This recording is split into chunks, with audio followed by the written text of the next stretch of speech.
சேதோனாஸ் பேக்ங்கிற ஒரு ஃபீலிங் தான் இருக்கு. ஸோ நீங்க எங்களுக்காக திரைப்படத்தை பத்தி ஒரு வார்த்தைகள். எல்லாருக்கும் வணக்கம். வந்திருக்கிற பத்திரிகை மற்றும் ஊடக நண்பர்கள் அனைவருக்கும் வணக்கம். Thank you so much. எங்கேருந்து ஆரோக்கியம் தெரியல. முதல்ல இந்த ஃபென்னி ஆலிவர் இந்த பையனை நீ தான் பார்க்குறேன்.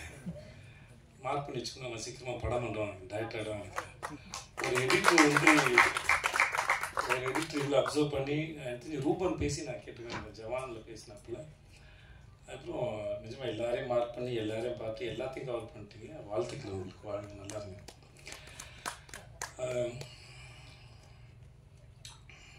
நான் எல்லாரும் பேசும்போது அடுத்து என்ன பேசுன்னு யோசிச்சேன். அதனால் பிளாங்க் ஆகிட்டேன். நான் இங்கே தான் ஆரம்பிக்குது. ஆரம்பத்துலேருந்தே ஆரம்பிக்கிறேன். ஒரு நல்லா பார்த்து சொல்கிறப்போ நான் சொல்லியிருப்பேன் நினைக்கிறேன். தெரியல. முதல்ல ஒரு படத்துக்கு வாய்ப்பு தேடி போகும்போது, வரணும்னு ஒரு படத்துக்கு வாய்ப்பு தேடி போகும்போது,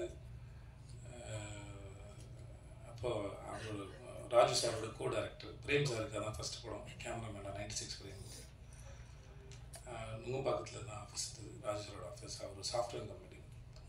நான் போய் என் ஃபோட்டோ வந்து பூபதினு ஒரு மேனேஜர் இருக்கார், அவருக்கு கொடுத்துருந்தாரு. அதை பார்த்து என்னை கூப்பிட்டாங்க. போனோடனே எனக்கு வந்து சீனை சொல்கிறேன், டைலாக் எழுதிட்டு நடிக்கிறாங்க. ஸோ முதல்ல அங்கே டைலாக் எழுதும்போது தான் தெரியும் எனக்கும் டைலாக் எழுத வரும்னு. ஸோ நானே போய் என்னோடய சீனுக்கு டைலாக் எழுதிட்டு அதுக்கப்புறம் கீழே போய் ஜெல்லு வாங்கிட்டு வந்து தள்ளி தேய்ச்சிட்டு அப்புறம் நானே சீன் எழுதுனதுனால எனக்கு ஃப்ளோ இருந்தது, மாடுலேஷன் இருந்தது. இப்போ வேறொருத்தர் எழுதின சீனை நடிக்கும்போது நமக்கு அதுக்கு அதை என்ன நினச்சி எழுதியிருப்பாங்க, எங்கே பாஸ் கொடுக்கணும் அப்படின்னு நமக்கு அதை ரெடி ஆகிறதுக்கு ஒரு டைம் எடுக்கும். ஸோ அந்த சீன் வந்து நானே எழுதுனால என்னால் அதோட ஈஸியாக பேச முடிஞ்சது. மெமரைஸ் பண்ண வேண்டிய அவசியம் இல்லை. ஸோ அப்படி வச்சு என்ன எடுத்தார். அப்புறம் வந்து வேற ஒருத்தர் செலக்ட் பண்ணியிருந்தாலும் எனக்கு அவருக்கு எந்த அறிமுகமும் இல்லாமல் இருந்தாலும் இந்த பையன் நல்லா நடிக்கிறான் அப்படின்னு சொல்லி எனக்காக ரொம்ப ஸ்ட்ராங்காக ரெக்கமெண்ட் பண்ணி எனக்கு அந்த வாய்ப்பு வாங்கி கொடுத்தது ஆறுமுகம் தான். ஸோ அதனால் காலத்துக்கு ஏன்னா ஆர்ட்டை பொறுத்த வரைக்கும் மற்ற ஏதாவது டிகிரினா வந்து வெளியே படித்து சர்டிஃபிகேட் கொடுத்துடலாம். ஆனால் ஆர்ட்டை பொறுத்த வரைக்கும் நம்ம நம்பணும். நமக்கு நாமே கொடுத்துற சர்டிஃபிகேட் நினைக்கிறேன். நம்மக்கிட்ட அது வந்திருக்கா இல்லை அப்படின்னு புரிஞ்சுக்கிறது. அதுக்கான சந்தர்ப்பத்தை யாராவது ஒருத்தர் ஏற்படுத்தி கொடுக்கும்போது தான் நமக்கு தெரியும், ஓகே நம்மளால் அது பர்ஃபார்ம் பண்ண முடியுதுன்னு. ஸோ அந்த மாதிரியான ஒரு சந்தர்ப்பத்தை எனக்கு ஏற்படுத்தி கொடுத்த திரு ஆறுமுகத்துக்கு இப்போயுமே நன்றி. அதுக்கப்புறம் நடுவில் கொஞ்சம் பக்கத்துக்கான படம் பண்ணும்போதும் நான் ஆப்ஷனில் இல்லை. சரி விஜய் வேணாம் அப்படி தான் இருந்தாங்க. இதுவும் எனக்கு பிரேம் சார் சொல்லி தான் தெரியும். ஆறு தான் வந்து உனக்கு ரொம்ப ஸ்ட்ராங்காக ரெக்கமெண்ட் பண்ணார்.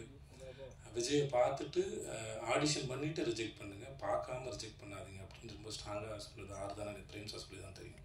ஸோ அதுக்கும் ரொம்ப நன்றி. ஸோ அதனால் நம்ம நல்லா இருக்கும்போது வர உதவிகள் வேறு. நம்மளே யாருக்கும் தெரியாமல் நமக்கே தெரியாத காலகட்டத்தில் நம்ம மேலே யாரோ ஒருத்தர் வைக்கிற நம்பிக்கை தான் அந்த ஒரு இருண்ட வீட்டில் ஏற்றுற அகல் விளக்கு. அந்த விளக்கை முதல்ல ஏற்றி தொடங்குது அவர் தான். ஸோ அதுக்கு ரொம்ப நன்றி. ஸோ அதனால் அவர் என்ன தான் சொன்னாலும் எவ்வளோதான் இருந்தாலும் அது அந்த தொடக்கத்தில் எல்லாமே தொடங்குது. எங்கள் அப்பாவோட கடைசி காலத்தில் வந்து தன் புள்ள வந்து உருப்பிடுமா அப்படின்னு அவர் படுக்கையில் இருக்கும்போது அவர் கேட்டபோது வர்ணம் படத்தில் நடித்த ஃபோட்டோ காமிச்சு கவலைப்படாத, உன் புள்ள நல்லா வந்துடுவான் பாரு, எனக்கு நடிக்க வருது பாரு அப்படின்னு அந்த படத்தை ஃபோட்டோ நான் காமிச்சிருக்கேன். அதனால் வந்து ஸோ எப்படி பார்த்தாலும் சில மூமெண்ட் வந்து அதை உருவாக்கணும். அந்த சந்தர்ப்பத்தையும் வந்து காலத்துக்கும் அதுக்குள்ளே வந்துட்டு போகிறது வந்து ஒரு ஏதோ வகையில் நம்மளை வந்து உயிரோடு இருக்க வைக்கிது நான் நம்புகிறேன், ஈரத்தோடு. ஸோ அதனால் அதுக்கு எப்பயுமே நன்றி.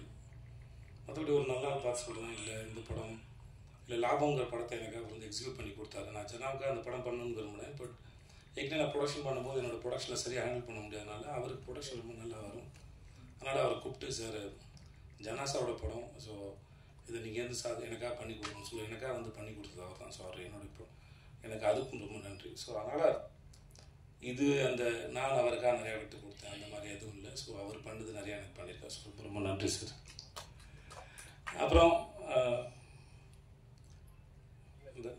இதில் முடிஞ்சிச்சு இந்த பையன் ஜஸ்டின், எனக்கு இவனை ரொம்ப பிடிக்கும்.